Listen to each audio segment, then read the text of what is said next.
Super TMT crime file.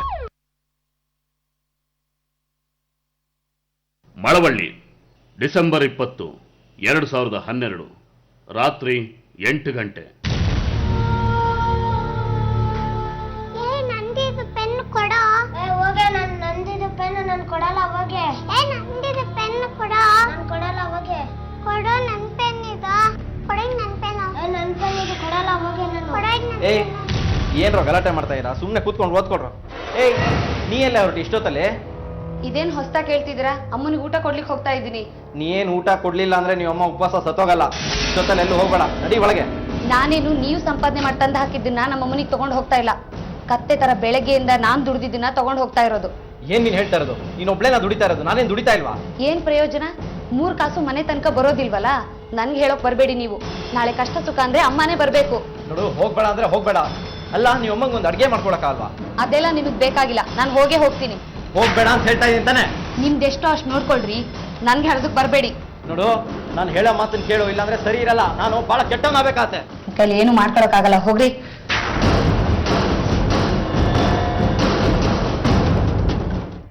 ಬದುಕು ಅಂದ್ರೆ ಹಾಗೆ, ಅದು ಬಂಧನ ಅಂತಾರೆ.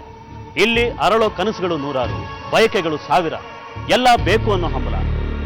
ಬಂಧನದಿಂದ ಮುಕ್ತಿಗೋ ಅಥವಾ ಬಂಧನದ ಬದುಕನ್ನ ಕಟ್ಟೋ ಕಾಯಕಕ್ಕೋ ಮನಸ್ಸು ದಾರಿ ತಪ್ಪುತ್ತೆ. ಗಂಡ ಹೆಂಡರ ನಡುವೆ, ಅಣ್ಣ ತಮ್ಮನ ನಡುವೆ, ಜೀವದ ಗೆಳೆಯರ ನಡುವೆ ನಡಿಬಾರ್ದು ನಡೆದು ಹೋಗುತ್ತೆ. ಆಗಲೇ ವಿಧಿ ಅಪರಾಧ ಅನ್ನೋ ಅಪಾಯದ ಅಸ್ತ್ರನ ಪ್ರಯೋಗ ಮಾಡ್ತಾನೆ.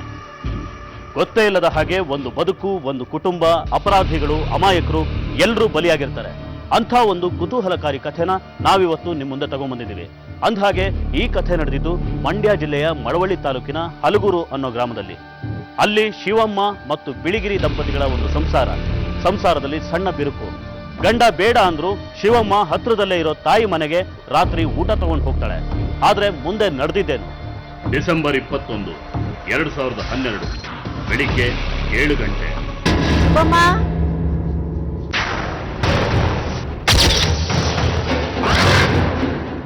ಶಿವಣ್ಣ,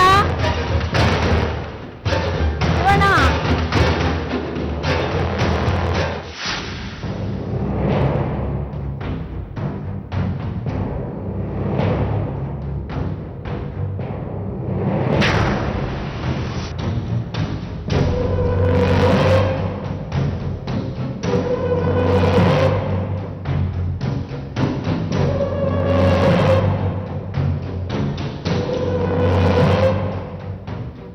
ಯಾರಿದನ್ನ ಮೊದಲು ನೋಡಿದ್ದು? ನಾನೇ ಸರ್ ನೋಡಿದ್ದು. ಸುಬ್ಬಮ್ಮನ್ ನೋಡಕ್ ಬಂದಿದ್ದೆ, ಕೊಲೆ ಆಗಿದ್ಲು. ಇವಳು ಯಾರು? ಸುಬ್ಬಮ್ಮನ ಮಗಳು ಸರ್. ಹಾಗಾಗಿ ಬತ್ತಿದ್ಲು. ಗಂಡನ ಮನೆ ಇರೋದು ಪಕ್ಕದಲ್ಲೇ. ಈ ಮನೇಲಿ ಯಾರ್ಯಾರು ಇರೋದು? ಸುಬ್ಬಮ್ಮ ಒಬ್ಳೇ ಇರೋದು. ಎಲ್ಲಿ ಅವರು? ಅವಳು ಕಾಣ್ತಿಲ್ಲ ಸ್ವಾಮಿ, ಕೊಲೆ ಮಾಡ್ಬಿಟ್ಟಿರ್ಬೇಕು. ಎಲ್ಲ ಕಡೆ ಸರ್ಚ್ ಮಾಡಿ.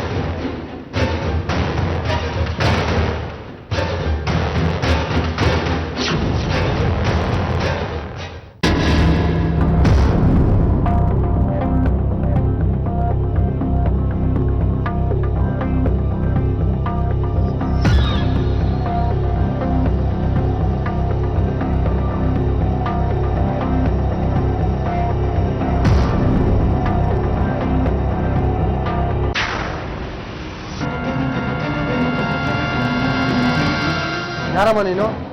ಎಲ್ಲಿ ಬಾಚೆ?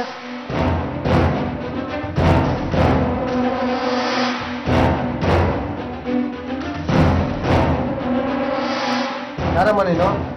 ಇಲ್ಲಿ ಯಾಕೆ ಬಚ್ಚಿಟ್ಕೊಂಡು ಕೂತಿದ್ಯಾ? ನಾನೇ ಸುಬ್ಬಮ್ಮ. ನಿನ್ ಮಗಳು ಕೊಲೆ ಆಗಿದೆ, ನೀನ್ ಯಾಕೆ ಇಲ್ಲಿ ಬಚ್ಚಿಟ್ಕೊಂಡು ಕೂತಿದ್ಯಾ?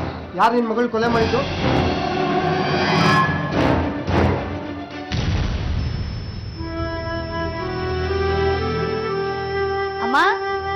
ಅಮ್ಮ, ಬಂದೇನೆ ಶಿವಿ? ಹಾ ಬಂದೆ. ಊಟ ತಂದಿದ್ದೀನಿ, ಊಟ ಮಾಡ್ಬಿಡುವಂತೆ. ತಟ್ಟೆ ತರ್ತೀನಿ ಇರು. ದಿನ ಎಲ್ಲ ಕೆಲಸ ಮಾಡಿ ಸುಸ್ತಾಗಿರ್ತೀಯ, ಅದ್ರ ಜೊತೆಗೆ ಇದು ಒಂದು ಬೇರೆ ಕೆಲಸ. ಅಯ್ಯೋ, ಇದೇನ್ ಮಹಾ ಕೆಲಸ ಅಲ್ಲ ಬಿಡಮ್ಮ. ನಿನಗೆ ಮಾಡ್ದೆ ಯಾರಿಗೆ ಮಾಡ್ಲಿ? ಮಾತ್ರೆ ತಗೊಂಡ್ಯಾ? ಯಾಕೆ ಶಿವಿ, ಬೇಜಾರಲ್ಲಿದ್ದೀಯಾ? ನಾನಾ? ಏನಿಲ್ವಲ್ಲ. ನಾನು ನಿಮ್ಮ ಅಮ್ಮ ಕಣೆ. ನೀನೇನು ಅಂತ ನನಗೆ ಗೊತ್ತಿಲ್ವಾ? ನಿನ್ನ ಗಂಡ ಏನಾದ್ರು ಅನ್ನ? ಅವ್ರ ಅಂದೇ ಇರೋ ದಿನ ಇದ್ಯಾ? 3 ಕಾಸು ಸಂಪಾದನೆ ಮಾಡ್ದಿದ್ರು ಇಡೀ ಊರಿಗೆ ನಾನೇ ರಾಜ ಅಂತ ಹೇಳ್ತಿರ್ತಾರೆ. ಈಗಿನ ಕಾಲದಲ್ಲಿ ಯಾರು ಕೇಳ್ತಾರೆ? ಅವ್ನು ಗಂಡಸು ಕಣೆ. ಅವ್ನು ದುಡಿಲಿಲ್ಲ ಅಂತ ನೀನು ಮರ್ಯಾದೆ ಕುಡ್ದಿದ್ರೆ ಆಗತ್ತಾ? ನೀನೇ ಸ್ವಲ್ಪ ಅನುಸರಿಸ್ಕೊಂಡು ಹೋಗು. ಸಾಕಾಗಿ ಹೋಗಿದ್ಯಮ್ಮ. ಈಗ ಇಲ್ಲಿಗೂ ಹೋಗ್ಬೇಡ ಅಂತಾರೆ, ಅದಕ್ಕೆ ಜಗಳ. ಅವ್ನು ಬದ್ಲಾಗೋಣ ಅಂತ ಗೊತ್ತಾದ್ಮೇಲೆ ನೀನೇ ಸುಮ್ಮನಿದ್ ಬಿಡು. ಇನ್ನೇನ್ ಮಾಡೋಕ್ ಸಾಧ್ಯ? ಸರಿ, ನೀನು ಊಟ ಮಾಡು.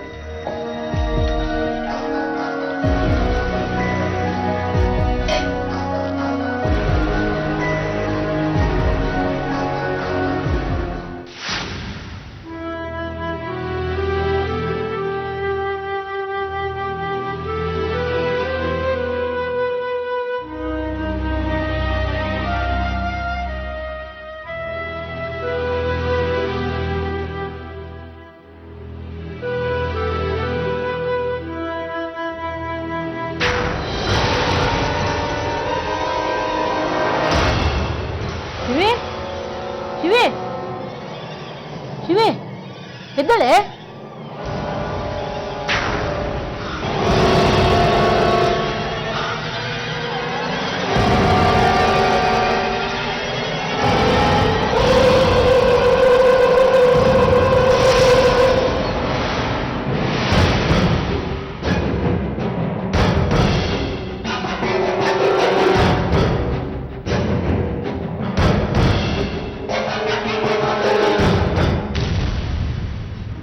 ಅಷ್ಟೇ ಸರ್ ನಂಗೆ ಗೊತ್ತಿರೋದು.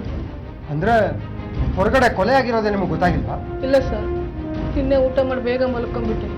ಏನೋ ನಿನ್ನ ಬೇಗ ನಿದ್ದೆ ಬಂದ್ಬಿಡ್ತು. ಹೊರಗಡೆ ಏನಾಯ್ತು ಅಂತ ಗೊತ್ತಾಗ್ಲಿಲ್ಲ. ಶಿವಮ್ಮನ ಗಂಡ ಏನ್ ಮಾಡ್ಕೊಂಡಿರೋದು? ಇಬ್ರು ಬಾಳಕೆ ಮಂಡಳಿ ಕೆಲಸ ಮಾಡ್ಕೊಂಡಿದ್ದಾರೆ. ಅವಳ ಹೆಂಡತಿಗೆ ಹೊಡಿಯೋದು ಏನಾದ್ರು ಮಾಡ್ತಾ ಇದ್ದ? ಹೆಂಡತಿ ಮಕ್ಳನ್ನ ಸರಿಯಾಗಿ ನೋಡ್ಕೊಳ್ಳಲ್ಲ ಅಂತ ಬೇಜಾರಿತ್ತು. ಅದಕ್ಕೆ ಸಣ್ಣ ಪುಟ್ಟ ಜಗಳಗಳು ಆಗ್ತಾ ಇದ್ವು. ಹೆಂಡತಿ ಮಕ್ಳನ್ನ ಹೊಡಿತಿರ್ಲಿಲ್ಲ.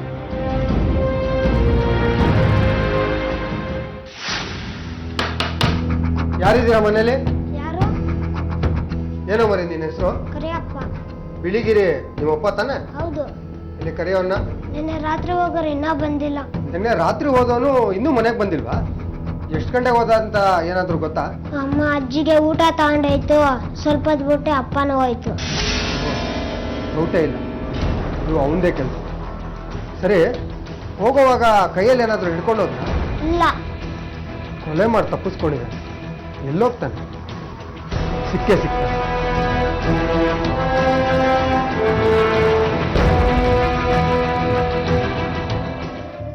ತಾಯಿ ಸುಬ್ಬಮ್ಮನ ಮನೆಯಲ್ಲಿ ಹೆಂಡತಿ ಅನುಮಾನಾಸ್ಪದವಾಗಿ ಕೊಲೆ ಆಗಿದ್ರೆ ಗಂಡ ಬಿಳಿಗಿರಿ ನಾಪತ್ತೆ ಆಗಿರ್ತಾನೆ. ಮನೆಯಿಂದ ಹೋಗುವಾಗಲೇ ಗಂಡ ಹೆಂಡತಿ ನಡುವೆ ಸಣ್ಣದೊಂದು ಜಗಳ ಆಗಿತ್ತು. ಇಬ್ಬರ ನಡುವೆ ಮನಸ್ತಾಪ ಹೊಸ್ತಲ್ಲ ಅನ್ನೋದಕ್ಕೆ ಅದು ಸಾಕ್ಷಿನೂ ಆಗಿತ್ತು. ತಾಯಿ ಮನೆಗೆ ಊಟ ಕೊಟ್ಟು ಬರ್ತೀನಿ ಅಂತ ಹೋದ ಶಿವಮ್ಮ ಉಸಿರುಗಟ್ಟಿ ಸತ್ತು ಹೋಗಿದ್ದಾಳೆ ಅಂತ ಪೋಸ್ಟ್ ಮಾರ್ಟಮ್ ರಿಪೋರ್ಟ್ ಹೇಳುತ್ತೆ. ಕತ್ತು ಹಿಸ್ಕಿ ಕೊಂದವನು ಗಂಡ ಬಿಳಿಗಿರಿನ. ಅವನೇ ಈ ಕೆಲಸ ಮಾಡಿರೋದು ಅಂತ ಎಲ್ಲರೂ ಅನುಮಾನ ಪಡ್ತಾರೆ. ಆದ್ರೆ ಅವನೇ ಮಾಡಿದಾನೆ ಅಂತ ನೋಡಿದವರು ಯಾರೂ ಇಲ್ಲ. ವಿಚಿತ್ರ ಅಂದ್ರೆ ತನ್ನ ಮನೆಯೊಳಗೆ ತನ್ನ ಮಗಳ ಕೊಲೆಯಾಗಿದ್ರು ಸುಬ್ಬಮ್ಮನಿಗೆ ಅದರ ಸುಳಿವೇ ಇಲ್ಲ. ಇದೇ ಸಂದರ್ಭದಲ್ಲಿ ಬಿಳಿಗಿರಿ ನಾಪತ್ತೆಯಾಗಿರ್ತಾನೆ. ಹಲಗೂರು ಪೊಲೀಸ್ ಠಾಣೆ.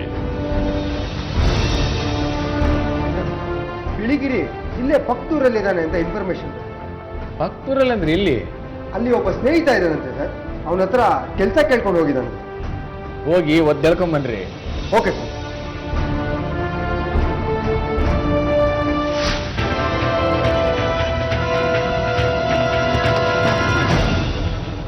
ಸರ್, ಅಲ್ಲಿ ಟೀ ಕುಡಿದಂಗಿದೆ ನೋಡಿ ಸರ್, ಅವನೇ ಬಿಳಿಗಿರಿ. ನಡೀರಿ ಮತ್ತೆ. ಸರ್ ಸರ್, ನನ್ನ ಯಾಕೆ ಹಿಡ್ಕೊಂತ ಇರಾ? ಹೆಂಡತಿನ ಕೊಲೆ ಮಾಡ್ಬಿಟ್ಟು ಆರಾಮಾಗಿ ಓಡಾಡ್ಕೊಂಡಿರ್ಬೋದು ಅನ್ಕೊಂಡಿದ್ದೀನಯ್ಯ. ಸರ್, ಹೆಂಡತಿ ಕೊಲೆನಾ? ಸರ್, ನನ್ಗೇನು ಗೊತ್ತಿಲ್ಲ ಸರ್. ಎಲ್ಲ ಸ್ಟೇಷನ್ ಅಲ್ಲಿ ಗೊತ್ತು ಮಾಡಿಸ್ತೀವಿ, ನಡ್ಕೊಂಡು ನಡೀರಿ. ಸರ್ ಸರ್ ಬಿಡಿ ಸರ್, ಸರ್ ಬಿಡಿ ಸರ್.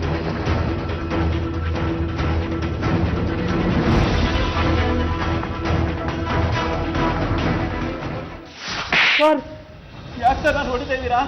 ನನ್ನ ಹೆಂಡತಿಗೆ ಏನಾಯ್ತು ಹೇಳಿ ಸರ್. ಏನಾಯ್ತು ಅಂತ ನೀನು ಗೊತ್ತಿಲ್ವೇನೋ?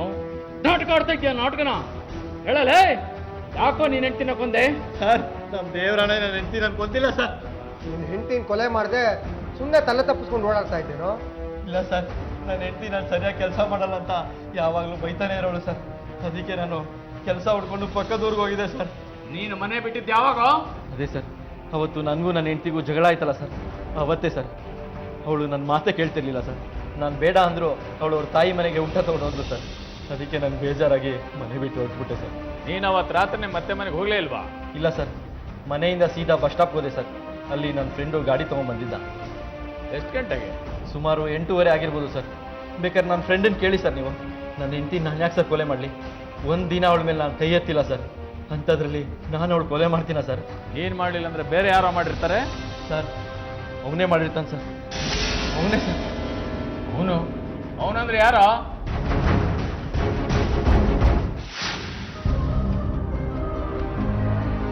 ನಮಸ್ತೆ. ತುಮಕೂರಿಂದ ಲೋಡ್ ಯಾವಾಗ ಬರ್ತಂತೆ? ಅಣ್ಣ ಕಳಿಸ್ತೀನಿ ಅಂತ ಹೇಳಿದ್ರಣ್ಣ. ಅವ್ನು ಹೇಳ್ದಾಗ ಕೇಳ್ಕೊಂಡು ಸುಮ್ಮನೆ ಇದ್ಬಿಟ್ರಾ? ನೀವೊಬ್ರು ಮ್ಯಾನೇಜರ್ ಏನ್ರಿ, ಫೋನ್ ಮಾಡಿ ಕೇಳ್ರಿ ಯಾವಾಗ ಬರ್ತೆ ಅಂತ. ಸರಿ ಅಣ್ಣ, ಆಯ್ತಾ?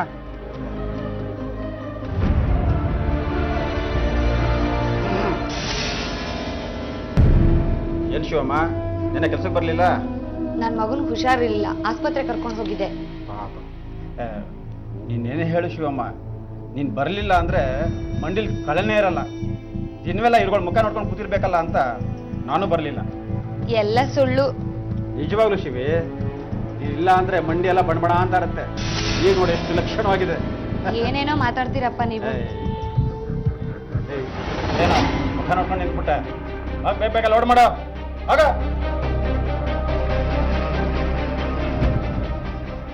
ಏನು ಶಿವಿ, ನಾನು ಈ ಥರ ಎಲ್ಲ ಮಾತಾಡೋದು ನಿಮ್ಗೆ ಇಷ್ಟ ಆಗುತ್ತಾ? ಇಷ್ಟ ಆಗುತ್ತೆ, ಆದ್ರೆ ಏನಾದರೆ ಗಂಡ ಇದ್ದಾನೆ ಅಂತಲ್ಲ, ಅವನೊಬ್ಬ ಗಂಡ. ಮತ್ತೆ ಅವನೊಬ್ಬ ಅಲ್ದೆ ಇಬ್ಬಿಬ್ಬರನ್ನ ಕಟ್ಕೊಳಕ್ಕಾಗತ್ತಾ? ನೀನು ಮನ್ಸು ಮಾಡಿದ್ರೆ ಆಗುತ್ತೆ. ಏನ್ ಮಾತಾಡ್ತೀರಪ್ಪ ನೀವು? ಯಾವಾಗಲೇ ಕಟ್ಕೊಳ್ಳೋದು ಬೇಡ. ಮತ್ತೆ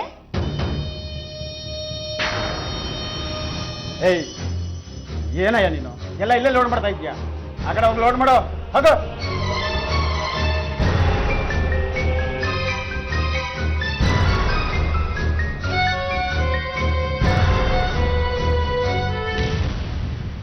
ಶಿವಮ್ಮ, ನಿನ್ನೆ ರಾಮಣ್ಣವ್ರು ಬಂದಿದ್ರಲ್ಲ, ಎಷ್ಟು ಕೊನೆ ಬಾಳೆಹಣ್ಣು ಬೇಕು ಅಂತ ಹೇಳಿದ್ರು, ನೆನಪಿದ್ಯಾ? ಏಯ್, ಅವ್ರಿಗೇನೋ ಗೊತ್ತು, ನಿನಗೆ ಗೊತ್ತಿರಬೇಕು. ಅಣ್ಣ ಹೋಗ.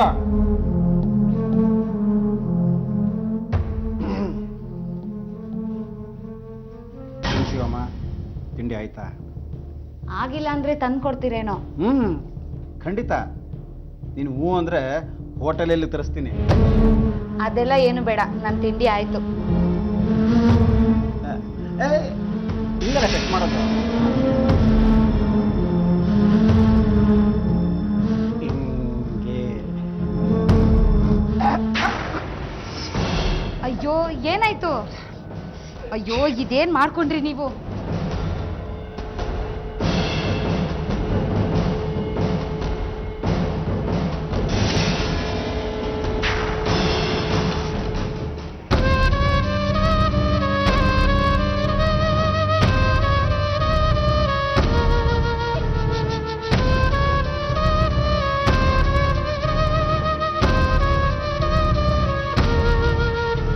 ನಿಜಕ್ಕೂ ಶಿವಮ್ಮ ಮತ್ತು ಕುಮಾರನ ಮೇಲೆ ಅನುಮಾನ ಪಡೋ ಅಗತ್ಯ ಇತ್ತ?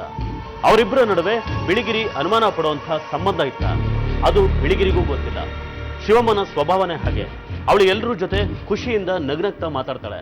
ಇದನ್ನೇ ಬಿಳಿಗಿರಿ ಅಪಾರ್ಥ ಮಾಡ್ಕೊಳ್ಳ ಗೊತ್ತಿಲ್ಲ. ಅವನ ಮನಸ್ಸಲ್ಲಿ ಅನುಮಾನದ ಭೂತ ಬೆಳೀತಾ ಹೋಗುತ್ತೆ. ಈ ಅನುಮಾನ ಅನ್ನೋದು ಹಾಗೆ, ಒಂದು ಸಲ ಮನಸ್ಸಿನೊಳಗೆ ಈ ಅನುಮಾನ ಅನ್ನೋ ವಿಷ ಬೀಜ ಬಿತ್ತಿದ್ರೆ ಅದು ಹೆಮ್ಮರವಾಗಿ ಬೆಳೀದೇ ಇರೋದಿಲ್ಲ. ಅದೇ ರೀತಿ ಬಿಳಿಗಿರಿಯ ಮನಸ್ಸಿನಲ್ಲೂ ಅನುಮಾನ ಅನ್ನೋ ಮೊಳಕೆ ಹೊಡೆದು ದಿನೇ ದಿನೇ ಬೆಳೆಯೋದಕ್ಕೆ ಶುರುವಾಗುತ್ತೆ.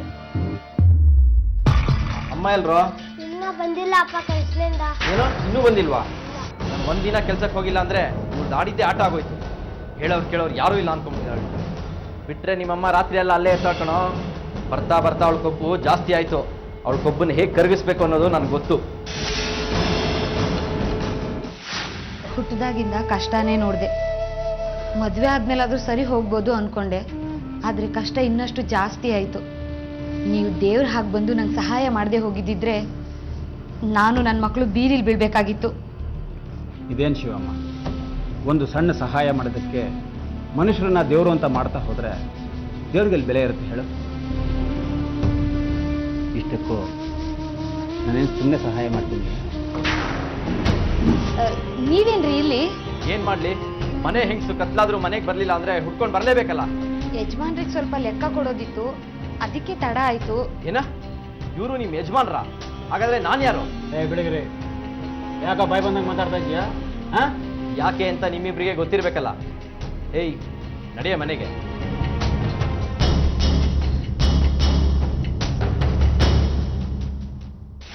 ನನ್ನ ಪೆನ್ ಇದು ಕೊಡಲ್ಲ ಹೋಗೆ ನಾನು. ಏಯ್ ಏನ್ರೋ ಗಲಾಟೆ ಮಾಡ್ತಾ ಇರಾ? ಸುಮ್ಮನೆ ಕೂತ್ಕೊಂಡು ಓದ್ಕೊಡ್ರು. ಏಯ್ ನೀ ಎಲ್ಲ ಹೊರಟು ಇಷ್ಟೊತ್ತಲ್ಲಿ? ಇದೇನು ಹೊಸ್ತಾ ಕೇಳ್ತಿದ್ದೀರಾ? ಅಮ್ಮನಿಗೆ ಊಟ ಕೊಡ್ಲಿಕ್ಕೆ ಹೋಗ್ತಾ ಇದ್ದೀನಿ. ನೀ ಏನು ಊಟ ಕೊಡ್ಲಿಲ್ಲ ಅಂದ್ರೆ ನೀವು ಅಮ್ಮ ಉಪವಾಸ ಸತ್ತೋಗಲ್ಲ. ಇಷ್ಟೊತ್ತಲ್ಲಿ ಎಲ್ಲೂ ಹೋಗ್ಬೇಡ, ನಡಿ ಒಳಗೆ. ಅದೆಲ್ಲ ನಿಮಗೆ ಬೇಕಾಗಿಲ್ಲ, ನಾನು ಹೋಗೇ ಹೋಗ್ತೀನಿ. ಹೋಗ್ಬೇಡ ಅಂತ ಹೇಳ್ತಾ ಇದ್ದೀನಿ ತಾನೆ? ನಿಮ್ದೆಷ್ಟೋ ಅಷ್ಟು ನೋಡ್ಕೊಳ್ರಿ, ನನ್ಗೆ ಹೇಳ್ದಕ್ಕೆ ಬರಬೇಡಿ. ನೋಡು, ನಾನು ಹೇಳೋ ಮಾತನ್ನು ಕೇಳು, ಇಲ್ಲಾಂದ್ರೆ ಸರಿ ಇರಲ್ಲ. ನಾನು ಭಾಳ ಕೆಟ್ಟವನಾಗಬೇಕಾತೆ. ಸರಿ, ಏನು ಮಾಡ್ಕೊಳಕ್ಕಾಗಲ್ಲ, ಹೋಗ್ರಿ. ಅವಳು ಅವ್ರ ತಾಯಿಗೆ ಊಟ ಕೊಡೋ ನೆಪದಲ್ಲಿ ಆ ಕುಮಾರ ನೋಡಕ್ ಹೋಗ್ತಿದ್ಲು ಸರ್. ಅದಕ್ಕೆ ಹೋಗ್ಬೇಡ ಅಂತ ಅವಳ ಹತ್ರ ಜಗಳ ಮಾಡಿದೆ. ಆದ್ರೆ ಅವಳು ನನ್ನ ಮಾತಿಗೆ ಬೆಲೆನೇ ಕೊಡ್ಲಿಲ್ಲ ಸರ್. ಅದಕ್ಕೆ ನನ್ಗೆ ಬೇಜಾರಾಗಿ ಮನೆ ಬಿಟ್ಬಿಟ್ಟೋದೆ.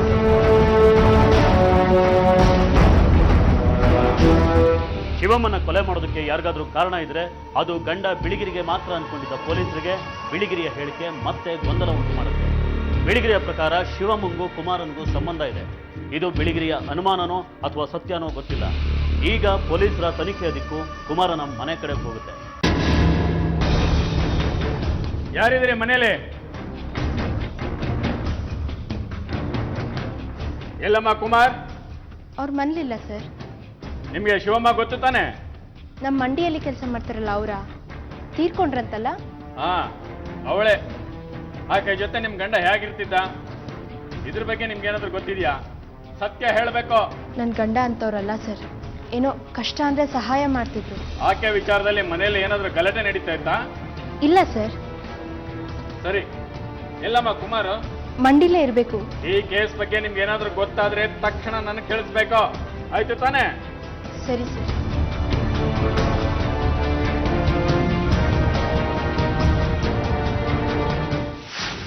ಅಣ್ಣ, ಸ್ವಲ್ಪ ಬ್ಯಾಂಕಿಗೆ ಹೋಗಿ ಬರ್ತೀನಿ, ಅಕೌಂಟಿಗೆ ದುಡ್ಡು ಹಾಕೋದಿದೆ. ಸರಿ, ಹಂಗೆ ಬರ್ತಾ ಕರೆಂಟ್ ಬಿಲ್ ಕಟ್ಟಿಪ್ಪ. ಸರಿ ಅಣ್ಣ, ಆಯ್ತು.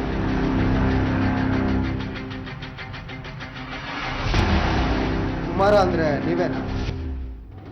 ಹೌದು ಸರ್. ಶಿವಮ್ಮ ಎಷ್ಟು ವರ್ಷದಿಂದ ಕೆಲಸ ಮಾಡ್ತಾ ಇದ್ದೀನಿ? 2-3 ವರ್ಷದಿಂದ ಕೆಲಸ ಮಾಡ್ತಿದ್ದೆ ಸರ್. ಒಳ್ಳೆ ಹೆಂಗಸು, ಪಾಪ ಅವಳಿಗೆ ಈ ಥರ ಆಗಬಾರ್ದಾಗಿತ್ತು ಸರ್.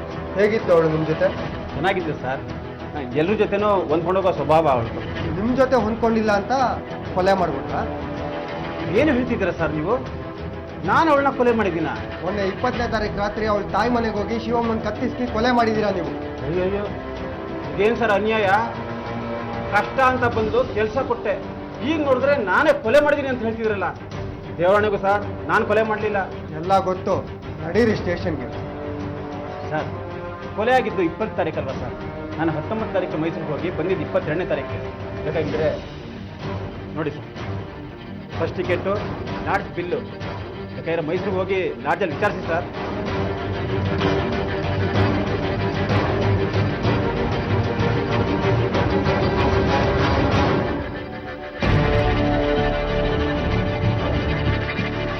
ಮೈಸೂರಿಗೆ ಯಾಕೆ ಹೋಗಿದ್ರಿ? ಆಗಾಗ ಮೈಸೂರಿಗೆ ಹೋಗ್ತಾ ಇರ್ತೀನಿ ಸರ್. ಯಾಕೆಂದರೆ ನಮ್ಮ ಮಂಡಿಯಿಂದ ಬಾಳೆಹಣ್ಣು ಕಳಿಸ್ತೀವಲ್ಲ, ಅದು ಕಲೆಕ್ಷನ್ಗೆ ಹೋಗ್ತೀನಿ ಸರ್. ಮೈಸೂರಿಂದ ಬಂದಮೇಲೆ ಶಿವಮ್ಮ ಕೊಲೆ ಆಗಿದ್ದು ಗೊತ್ತಾಗಿದ್ದು. ನೀವು ಹೇಳ್ತಾ ಇರೋದೆಲ್ಲ ನಿಜಾನೇನ್ರಿ? ನಿಜ ಸರ್. ನಾನು ಮೈಸೂರಿಗೆ ಹೋಗಿದ್ದಕ್ಕೆ ಸಾಕ್ಷಿ ಎಲ್ಲ ಕೊಟ್ಟಿದ್ದೀನಲ್ಲ ಸರ್.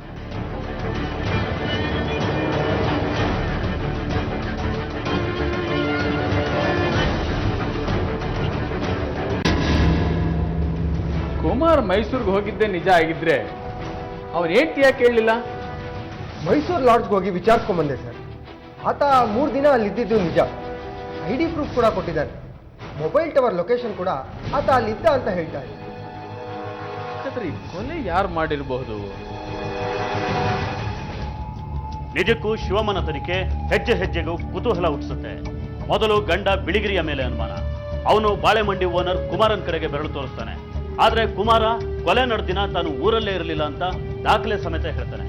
ಹಾಗಾದ್ರೆ ಶಿವಮ್ಮನ್ನ ಕೊಲೆ ಮಾಡಿದವರು ಯಾರು? ಅದು ಅವಳ ತಾಯಿ ಮನೆಯಲ್ಲೇ ಅವಳು ಕೊಲೆ ನಡೆದಿದೆ. ಶಿವಮ್ಮ ರಾತ್ರಿ ಅಲ್ಲಿಗೆ ಊಟ ಕೊಡೋಕೆ ಹೋಗ್ತಾಳೆ ಅಂತ ಗೊತ್ತಿರೋರೇ ಕೊಲೆ ಮಾಡಿದ್ದಾರೆ. ಆ ವ್ಯಕ್ತಿ ಯಾರು? ಎಷ್ಟು ವರ್ಷದಿಂದ ಕೆಲಸ ಮಾಡ್ತಾ ಇದ್ದೀರಾ ಇಲ್ಲಿ? 4 ವರ್ಷದಿಂದ ಕೆಲಸ ಮಾಡ್ತೀನಿ. ನೋಡು, ನಿಜ ಹೇಳು, ಇಲ್ಲ ಅಂದ್ರೆ ನೀನ್ ಜೈಲ್ಗೆ ಹೋಗ್ಬೇಕಾಗತ್ತೆ. ನಿಮ್ಮ ಯಜಮಾನಂಗೂ ಆ ಶಿವಮ್ಮಂಗೂ ಏನಾದರೂ ಸಂಬಂಧ ಇತ್ತಾ? ಯಜಮಾನರು ಗೊತ್ತಿಲ್ಲ ಸರ್. ಆದರೆ ಏನಾದ್ರೆ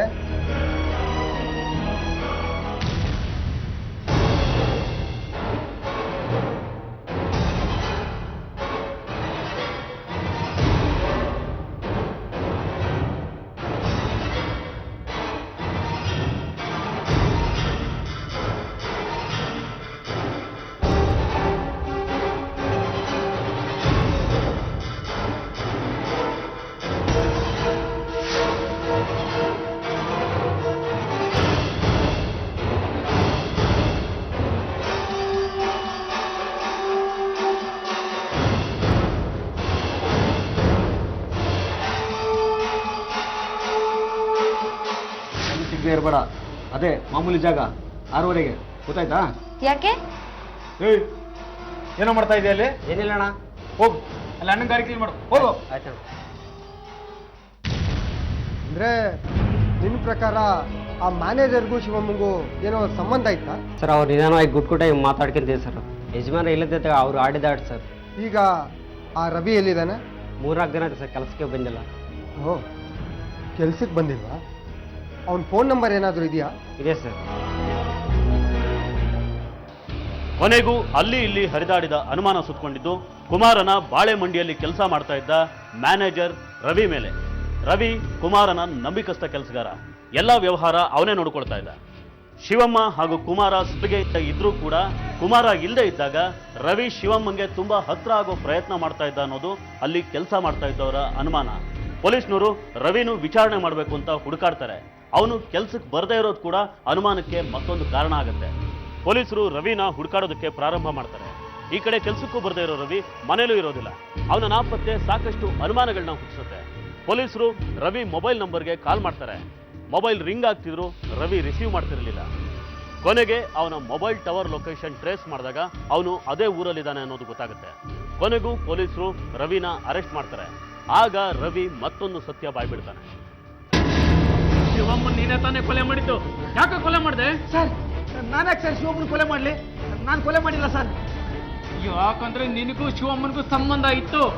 ಆ ವಿಷಯದಲ್ಲಿ ಏನಾಗಿ ನೀನು ಆಕೆನ ಕೊಲೆ ಮಾಡಿದ್ಯಾ? ಸರ್, ಇಲ್ಲ ಸರ್, ಶಿವಮ್ಮನಿಗೂ ನನಗೂ ಆ ಥರದ ಕೆಟ್ಟ ಸಂಬಂಧ ಇರಲಿಲ್ಲ ಸರ್. ಆ ಶೇಖರ ನಮ್ಮ ಬಗ್ಗೆ ತಪ್ಪು ತಿಳ್ಕೊಂಡಿದ್ದಾನೆ. ತಪ್ಪ? ಹೌದು ಸರ್. ಏನು ನಿನ್ನೆ ಯಜಮಾನ್ರ ಜೊತೆ ಎಲ್ಲೋ ಹೋದಾಗಿತ್ತು? ನಿಂಗೆ ಗೊತ್ತಿಲ್ವಾ? ಊಟಕ್ಕೆ ಅಂತ ಹೋಟೆಲಿಗೆ ಕರ್ಕೊಂಡು ಹೋಗಿದ್ರು. ಅಪ್ಪ, ಹುಟ್ಟಿದ್ರೆ ಹೆಣ್ಮಕ್ಳಾಗಿ ಹುಟ್ಟಬೇಕು. ಏನು ಅದೃಷ್ಟ ನಿಮ್ದು. ಯಾಕೆ? ಇನ್ನೇನು ಮತ್ತೆ, ಊಟಕ್ಕಿರ್ಲಿ ಯಜಮಾನ್ರು ಅರ್ಧ ಕಪ್ ಕಾಫಿಗೂ ನಮ್ಮನ್ನು ಹೋಟ್ಲಿಗೆ ಕರ್ಕೊಂಡು ಹೋಗಿಲ್ಲ. ಯಾಕೆ? ನಿನ್ಗೆ ಹೊಟ್ಟೆ ಕಿಚ್ಚೇನೋ? ಆಗದೆ ಇರುತ್ತಾ? ನಿಮ್ಮಿಬ್ಬರ ಮಧ್ಯೆ ಪೋಸ್ಟ್ ಮ್ಯಾನ್ ತರ ಕೆಲಸ ಮಾಡಕ್ ನಾನ್ ಬೇಕು, ನಮಗ್ ಮಾತ್ರ ಏನೂ ಇಲ್ಲ. ಏನ್ ಬೇಕಪ್ಪ? ಯಜಮಾನ್ರ ಹತ್ರ ಮಾತಾಡ್ತೀನಿ. ಏನು ಬೇಡಮ್ಮ, ಆಮೇಲೆ ಈಗಿರೋ ಕೆಲಸ ಕಳ್ಕೊಂಡ್ಬಿಟ್ರೆ ಕಷ್ಟ. ಯಜಮಾನ್ರು ನಿಂಗೆ 10,000 ರೂಪಾಯಿ ಕೂಡ ಕೇಳಿದ್ದಾರೆ, ಆಮೇಲೆ ಬ್ಯಾಂಕಿಂದ ತಂದು ಕೊಡ್ತೀನಿ. ಹೌದು, ಸಾಲ ಬೇಕು ಅಂತ ಕೇಳಿದ್ದೆ. ಸಾಲವೋ ಸಂಬಳವೋ ಮತ್ತೊಂದು, ಅದನ್ನ ನಾನು ಕೇಳ್ದಾ? ಯಜಮಾನ್ರು ಕೊಡೋ ಅಂತ ಹೇಳಿದ್ದಾರೆ, ಕೊಡೋದಷ್ಟೇ ನನ್ನ ಕೆಲಸ. ಉಳಿದಿದ್ದು ನಿಮ್ಮಿಬ್ಬರಿಗೆ ಬಿಟ್ಟಿದ್ದು. ಸರಿ.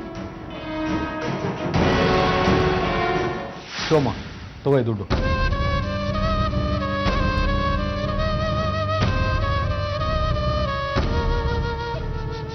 ಇನ್ನು ಅರ್ಜೆಂಟ್ ಅಂದಿಯಂತೆ, ಯಜಮಾನ್ರು ಕೊಡಕ್ಕೆ ಹೇಳಿದ್ರು, ಕೊಟ್ಟಿದ್ದೀನಿ. ಹೌದು, ಅರ್ಜೆಂಟ್ ಇತ್ತು, ತುಂಬಾ ಉಪಕಾರ ಆಯ್ತು. ಇದರಲ್ಲಿ ಉಪಕಾರ ಏನು ಬಂತು? ಸರಿ, ನಾನು ಬರ್ತೀನಿ.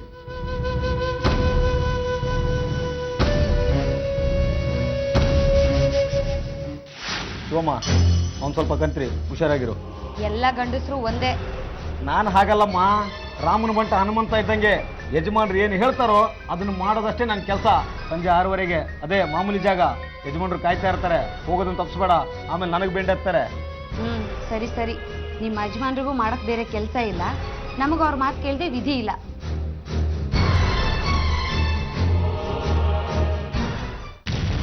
ಸರ್, ಆ ಶೇಖರ ನಮ್ಮ ಬಗ್ಗೆ ತಪ್ಪು ತಿಳ್ಕೊಂಡಿದ್ದಾನೆ ಸರ್. ನಮ್ಮಿಬ್ಬರ ಮಧ್ಯೆ ಆ ಥರದ ಸಂಬಂಧ ಇರಲಿಲ್ಲ ಸರ್. ಕುಮಾರ ಶಿವಮ್ಮನ ಮಧ್ಯೆ ಸಂಬಂಧ ಹೇಗಿತ್ತಾ? ಸರ್, ತುಂಬ ಸಲಿಗೆಯಿಂದ ಇರ್ತಿದ್ರು, ಯಾವುದೇ ಕೆಟ್ಟ ರೀತಿ ಸಂಬಂಧ ಇರಲಿಲ್ಲ ಸರ್. ವಿಚಾರಣೆ ಮಾಡ್ತಾ ಹೋದ ಹಾಗೆ ಶಿವಮ್ಮನ ಕೊಲೆ ಪ್ರಕರಣ ಜಟಿಲವಾಗ್ತಾ ಹೋಗುತ್ತೆ. ಮೊದಲು ಗಂಡನ ಮೇಲೆ, ಆಮೇಲೆ ಕುಮಾರನ ಮೇಲೆ, ನಂತರ ರವಿ ಮೇಲೆ ಅನುಮಾನ ಬಂದು ವಿಚಾರಣೆ ಮಾಡ್ತಾರೆ. ಆದ್ರೆ ಈ 3 ಜನ ಕೊಲೆ ಮಾಡಿರೋ ಸಾಧ್ಯತೆ ಇಲ್ಲ ಅಂತ ಪೊಲೀಸ್ನವ್ರಿಗೆ ಗೊತ್ತಾಗುತ್ತೆ. ಹಾಗಾದ್ರೆ ಕೊಲೆ ಮಾಡಿದ ವ್ಯಕ್ತಿ ಯಾರು? ಇವ್ರು ಯಾರು ಅಲ್ಲದೆ 4ನೇ ವ್ಯಕ್ತಿ ಒಬ್ಬ ಇದ್ದಾನ. ಇದ್ರೆ ಅವನು ಯಾರು? ರವಿ ಯಾವತ್ತು ಮೈಸೂರಲ್ಲಿದ್ನೋ ಕುಮಾರು ಅವತ್ತು ಅಲ್ಲೇ ಇದ್ದ. ಇಬ್ರು ಮೊಬೈಲು ಒಂದೇ ಟವರ್ ಲೊಕೇಶನ್ ಅಲ್ಲಿ ಐಡೆಂಟಿಫೈ ಆಗಿದೆ. ಹೌದಾ? ಕುಮಾರ್ ಯಾಕೆ ಕೇಳಲಿಲ್ಲ? ಇಬ್ರು ಸೇರ್ಕೊಂಡು ಏನೋ ನಾಟಕ ಆಡ್ತಾ ಇದ್ದಾರೆ ಕಣ್ರಿ. ಮುಂದೆ ಏನ್ ಮಾಡೋದು? ನೋಡಮ್ಮ, ಇದು ಕೊಲೆ ಕೇಸು.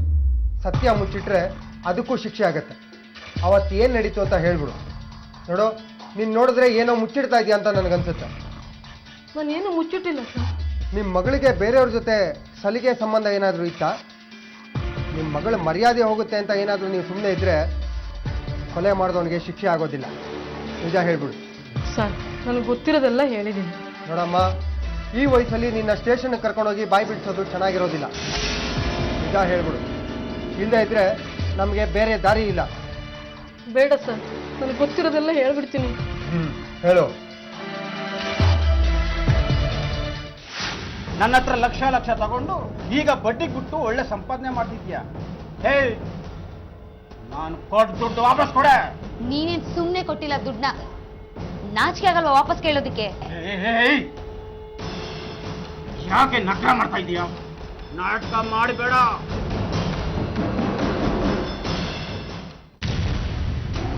ಮಾತುಕತೆ ಜೋರಾಗೆ ಕೇಳ್ತು, ಸ್ವಲ್ಪ ಹೊತ್ತು ನಿಂತೋಯ್ತು. ಹೋದ ಅನ್ಕೊಂಡೆ, ಆದ್ರೆ ಬೆಳಗ್ಗೆ ಆಯ್ತು ನೋಡಿರಿ ಹಿಂಗಾಗ್ಬಿಟ್ಟಿದೆ. ಮಾತುಕತೆ ಜೋರಾಗಿ ನಡೆದಿದೆ ಅಂದಮೇಲೆ ಬಂದಿರೋನು ನಿನ್ನ ಮಗಳು ಚೆನ್ನಾಗಿ ಗೊತ್ತಿರೋನೇ ಇರ್ತಾನೆ. ಅವನು ಯಾರು ಅಂತ ನಿನಗೆ ಗೊತ್ತಿಲ್ವಾ? ದೇವರಣೆ ಗೊತ್ತಿಲ್ಲ ಸರ್. ನಾನು ಊಟ ಅಂದ್ಮೇಲೆ ಹಾಕೊಂಡೇನು ಮಲಗ್ತಿದ್ದೆ. ಅವಳು ಅಕ್ಕಪಕ್ಕದವ್ರ ಮನೆಯವ್ರ ಹತ್ರ ಮಾತಾಡ್ತಿರೋಳು. ಒಂದೊಂದು ದಿವಸ ಇಲ್ಲೇ ಮಲಗಿದ್ದು ಬೆಳಗ್ಗೆ ಎದ್ದು ಹೋಗೋಳು. ನೀನು ಧ್ವನಿ ಕೇಳ್ದಲ್ಲ, ಆ ವ್ಯಕ್ತಿ ಯಾವಾಗಲೂ ಬರ್ತಾ ಇದ್ದ? ಇಲ್ಲ ಸರ್, ನಾನು ಯಾವತ್ತೂ ಆ ಧ್ವನಿ ಕೇಳಿಲ್ಲ. ಅಂದ್ರೆ ಶಿವಮ್ಮನ್ ಜೊತೆ ಹಣದ ವ್ಯವಹಾರ ಇಟ್ಕೊಂಡಿದ್ದ ಯಾರೋ ವ್ಯಕ್ತಿ ಈ ಕೆಲಸ ಮಾಡಿದ್ದ ಅನ್ನೋದಂತೂ ನಿಜ. ಆದ್ರೆ ಗಂಡನ್ಗಾಗ್ಲಿ ತಾಯಿಗಾಗ್ಲಿ ಗೊತ್ತಿಲ್ಲದೆ ಶಿವಮ್ಮ ಯಾರ ಜೊತೆ ಹಣದ ವ್ಯವಹಾರ ಇಟ್ಕೊಂಡಿದ್ಲು? ಕುಮಾರಿಂದ ಕೂಡ ಹಣ ಸಹಾಯ ಪಡ್ಕೊತಾ ಇದ್ದ ಶಿವಮ್ಮ ಹಣದ ವ್ಯವಹಾರನ ಬೇರೆ ಯಾರ ಜೊತೆ ಮಾಡ್ತಾ ಇದ್ಲು ಅಂತ ಕುಮಾರನ್ಗೂ ಹೇಳಿರೋದಿಲ್ಲ. ಸುಬ್ಬಮ್ಮ ಕೇವಲ ಧ್ವನಿ ಕೇಳಿರ್ತಾಳೆ, ಮುಖ ನೋಡಿರಲ್ಲ. ಮತ್ತೆ ಅದೇ ಕುತೂಹಲಕಾರಿ ಪ್ರಶ್ನೆ ಎದುರಾಗುತ್ತೆ, ಶಿವಮ್ಮನ್ನ ಕೊಂದ ಆ ನಿಗೂಢ ಹಂತಕ ಯಾರು? ಪೊಲೀಸ್ನವರಿಗೆ ಅನುಮಾನ ಬಂದಿದೆ, ಒಬ್ಬೊಬ್ಬರನ್ನೇ ವಿಚಾರಣೆ ಮಾಡ್ತಾ ಇದ್ದಾರೆ. ನಾವು ಸ್ವಲ್ಪ ಹುಷಾರಾಗಿರ್ಬೇಕು. ಸರಿ, ಆಯ್ತು.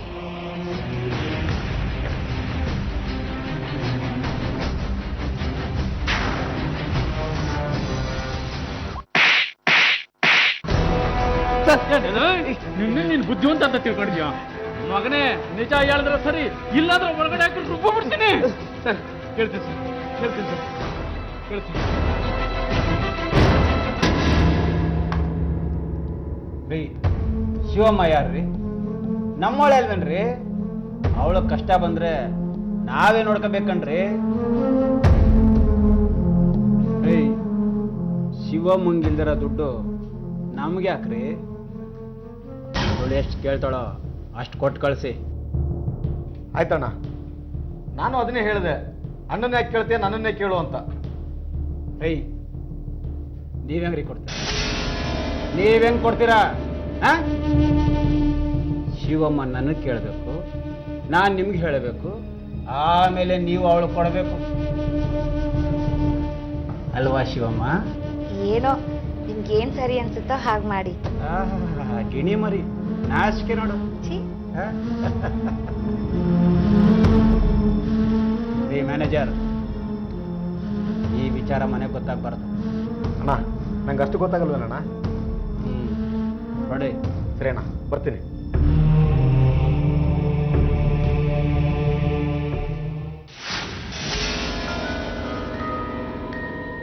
ಶಿವಿ,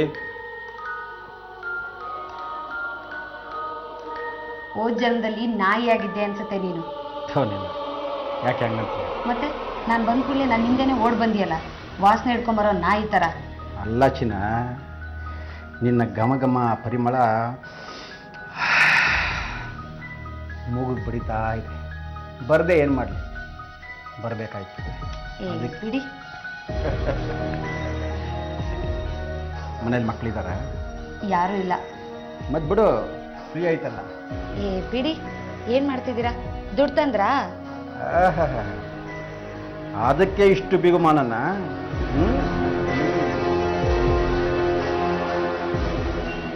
₹1,00,000 ಆಯ್ತು. ಏನು ಬಿಸ್ನೆಸ್ ಮಾಡ್ತೀವೋ ಮಾಡು. ನಿಮ್ಮಿಂದ ತುಂಬ ಉಪಕಾರ ಆಯಿತು. ಬರೀ ಮಾತಲ್ಲೇ ಮುಗಿಸ್ಬಿಟ್ರೆ ಹೆಂಗೆ ಚಿನ್ನ? ಅದು ದುಡ್ಡೇ ಪುಣ್ಯ ಮಾಡಿತ್ತು. ಇನ್ನೇನು ಬೇಕೋ ಮಹಾರಾಜರಿಗೆ? ಮಹಾರಾಜರಿಗೆ ಅಂತಃಪುರಕ್ಕೆ ಹೋಗೋ ಇಚ್ಛೆ ಇದೆ. ಮಹಾರಾಣಿಯವರು ಸೇವೆಗೆ ಸಿದ್ಧವಾದರೆ ನಾನು ರೆಡಿ.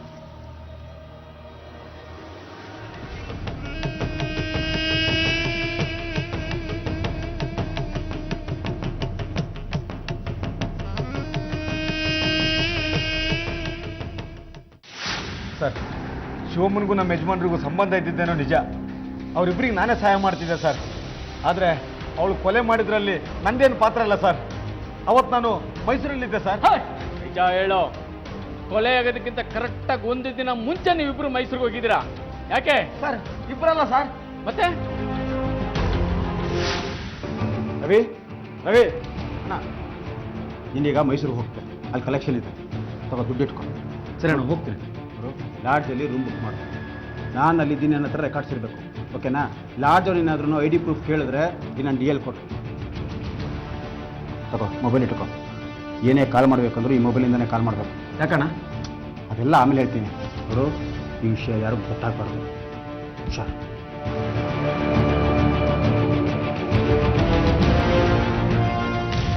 ಸರ್ ನಮ್ಮ ಯಜಮಾನರು ಮೈಸೂರಿಗೆ ಬರಲಿಲ್ಲ ಸರ್.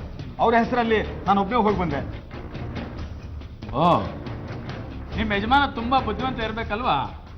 ಇಷ್ಟೆಲ್ಲ ಹೇಳಿದ್ಮೇಲೆ ಕೊಲೆನೂ ಮಾಡಿರ್ತೀನಿ ಅಂತ ಹೇಳಿರ್ಬೇಕಲ್ಲ. ಇಲ್ಲ ಸರ್, ಅದೇನೋ ನನಗೆ ಗೊತ್ತಿಲ್ಲ. ಆದರೆ ನಮ್ಮ ಯಜಮಾನರು ಖಂಡಿತ ಈ ಕೊಲೆ ಮಾಡಿರಲ್ಲ ಸರ್. ಅವ್ರು ಯಾವುದ್ರಲ್ಲೂ ಸಿಕ್ಕಾಕೊಂಡಿದ್ದಾರೆ. ಯಾರು ಸಿಕ್ಕಾಕೊಂಡಿದ್ದಾರೆ, ಯಾಕೆ ಸಿಕ್ಕಾಕೊಂತಾರೆ ಅಂತ ಮುಂದೆ ಗೊತ್ತಾಗತ್ತೆ. ಹೇಳಿ ಸರ್ ಸರ್ ಈಗ ಶಿವಮ್ಮನ ಸಾವಿಗೆ ಒಂದು ಹೊಸ ತಿರುವು ಸಿಕ್ಕಿತ್ತು.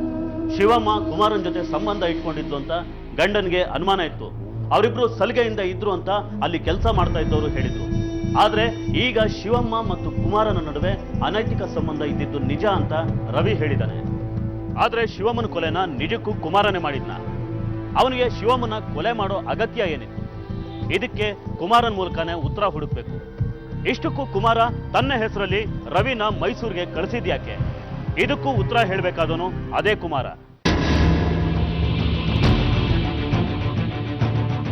ಬೇರೆ ಕತೆ ಏನಾದ್ರೂ ಹೇಳ್ತೀಯೋ ಇಲ್ಲ ಈಗಲಾದ್ರೂ ನಿಜ ಹೇಳ್ತೀಯೋ?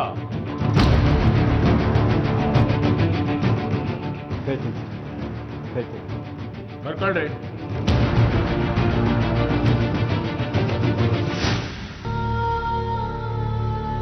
ನಾನು ಹೋಗ್ತಾ ಇದ್ದೀನಿ. ಸರಿ, ನಿಮ್ಮ ತಾಯಿ ಮನೆಗೆ ಬರ್ತೀನಿ. ಏನು ಬೇಕಾಗಿಲ್ಲ, ನೀವೆಲ್ಗೂ ಬರೋದು ಬೇಡ, ನಾನೆಲ್ಲೂ ಸಿಗೋದು ಇಲ್ಲ. ಏಯ್ ಯಾಕೆ ತಲೆಯಲ್ಲೇ ಕೆಟ್ಟಿದ್ಯಾ? ಇಷ್ಟು ದಿನ ಕೆಟ್ಟಿತ್ತು, ಈಗ ಸರಿ ಹೋಗಿದೆ. ನಿಮ್ ಬುದ್ಧಿ ಗೊತ್ತಾಯ್ತಲ್ಲ. ಇನ್ನು ಎಷ್ಟು ಜನ ಬೇಕು ನಿಮ್ಗೆ? ಏಯ್ ಅವೆಲ್ಲ ನಿನ್ಗೆ ಯಾಕೆ? ನೀನೇನು ನನ್ನ ಕೈ ತಾಳಿ ಕಟ್ಸ್ಕೊಂಡಿರೋ ಹೆಂಡ್ತಿನ? ನಾನು ಏನು ಬೇಕಾಗಿದ್ರು ಮಾಡ್ಕೋತೀನಿ. ನಿನಗೇನೆ ಕಡಿಮೆ ಮಾಡಿದ್ದೀನಿ? ಏನು ಕಡಿಮೆ ಮಾಡಿದ್ದೀನಿ? ಅದನ್ನ ಹೋಗಿ ನಿನ್ ಹೆಂಡತಿಗೆ ಹೇಳು. ಕಟ್ಕೊಂಡಿರೋ ಕರ್ಮಕ್ಕೆ ಅವಳು ಕೇಳ್ಬೋದು, ನಾನ್ ಕೇಳಲ್ಲ. ನಾಳೆಯಿಂದ ಕೆಲ್ಸಕ್ಕೂ ಬರೋದಿಲ್ಲ. ನಿನ್ಗೊಂದ್ ದೊಡ್ಡ ನಮಸ್ಕಾರ. ಏ ಶಿವಮ್ಮ, ಏ ಶಿವಮ್ಮ.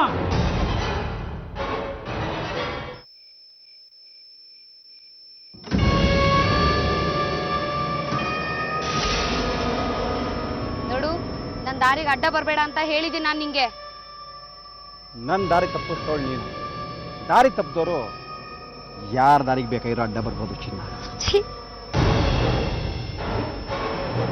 ಮುದ್ದಾಡ್ತಾ ಇದ್ದ ಕೈಗಳು ಈಗ ಅಸಹ್ಯ ಅಲ್ಲ? ನೋಡು, ಬಾಯಿಗೆ ಬಂದ ಹಾಗೆಲ್ಲ ಮಾತಾಡ್ಬೇಡ. ಹೋಗ್ಲಿ ಬಿಡು, ಕೆಲ್ಸಕ್ಕೆ ಯಾಕೆ ಬರ್ತಾ ಇಲ್ಲ? ಬರಲ್ಲ ಅಂತ ಅವತ್ತೇ ಹೇಳಿದ್ನಲ್ಲ. ಏಯ್, ಹೇಳ್ದಂಗೆ ಕೇಳ್ಕೊಂಡು ಬಿದ್ದಿರ್ಬೇಕು. ನಕ್ರ ಮಾಡಿದ್ಯೋ? ಏನು ಏನ್ ಮಾಡ್ಬಿಡ್ತೀಯ?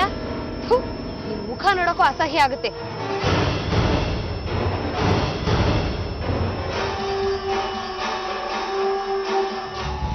ಕುಮಾರ ಹಾಗೂ ಶಿವಮ್ಮನ ಮಧ್ಯೆ ಕೇವಲ ದೈಹಿಕ ಸಂಬಂಧ ಅಲ್ಲ, ಹಣದ ವ್ಯವಹಾರನೂ ಇತ್ತು.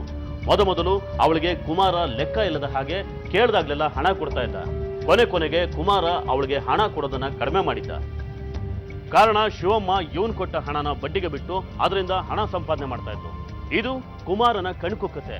ಜೊತೆಗೆ ವ್ಯವಹಾರದಲ್ಲಿ ತಾನೂ ಸೇರ್ಕೋತೀನಿ, ಅದರಲ್ಲಿ ತನಗೂ ಲಾಭ ಬೇಕು ಅಂತಾನೆ. ಆದ್ರೆ ಶಿವಮ್ಮ ಅದಕ್ಕೆ ಒಪ್ಪಲ್ಲ. ಕುಮಾರನ್ಗೆ ಅದು ತನ್ನ ಹಣ ಅನ್ನೋ ಭಾವನೆ. ಶಿವಮ್ಮಂದು ನೀನೇನು ಸುಮ್ಮನೆ ಕೊಟ್ಟಿಲ್ಲ ಅನ್ನೋ ವಾದ. ಹೀಗೆ ಬೆಳೆದ ಮನಸ್ತಾಪ ಇಬ್ಬರ ನಡುವೆ ಇರೋ ಎಲ್ಲಾ ಸಂಬಂಧನೂ ಕಡ್ದು ಹಾಕಿತ್ತು. ಶಿವಮ್ಮ ಅದಕ್ಕೆ ತಯಾರಾಗೂ ಇದ್ಲು. ಆದ್ರೆ ಕುಮಾರನ್ಗೆ ಶಿವಮ್ಮನ ಸಂಬಂಧನ ಕಡ್ಕೊಳ್ಳೋದಕ್ಕೆ ಇಷ್ಟ ಇರಲಿಲ್ಲ. ಈ ಜಗಳ ದ್ವೇಷ ಕೊನೆಗೆ ಹೋಗಿ ಮುಟ್ಟಿದ್ದು ಯಾವ ಹಂತಕ್ಕೆ ನೋಡಿ. ಡಿಸೆಂಬರ್ 20, 2012 ರಾತ್ರಿ 9 ಗಂಟೆ.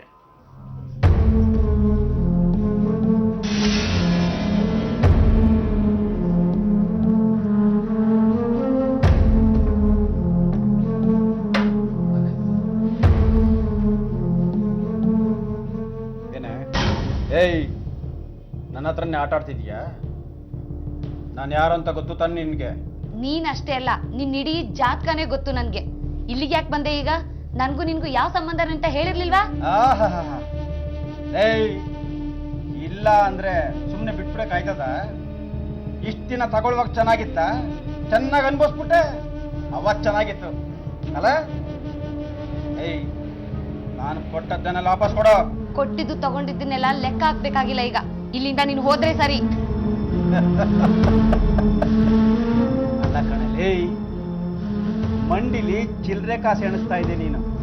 ನನ್ನ ಹತ್ರ ಲಕ್ಷ ಲಕ್ಷ ತಗೊಂಡು ಈಗ ಬಡ್ಡಿ ಕೊಟ್ಟು ಒಳ್ಳೆ ಸಂಪಾದನೆ ಮಾಡ್ತಿದ್ಯಾ? ಏಯ್,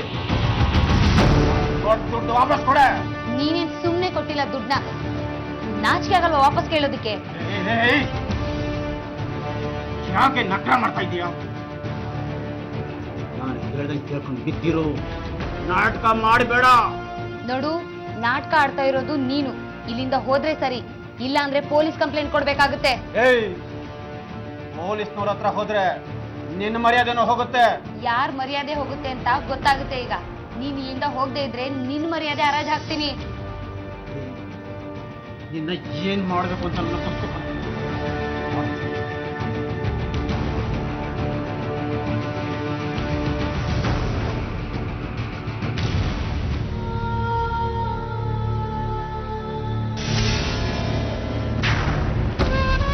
ಮತ್ತ್ಯಾಕ್ ಬಂದೆ?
ಯಾರೋ ಬಂದಿರ್ಬೇಕು.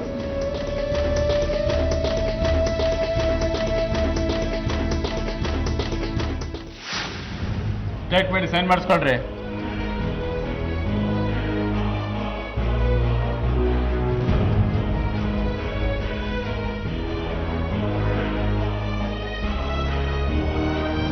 ಯಾಕಂಡ್ರಿ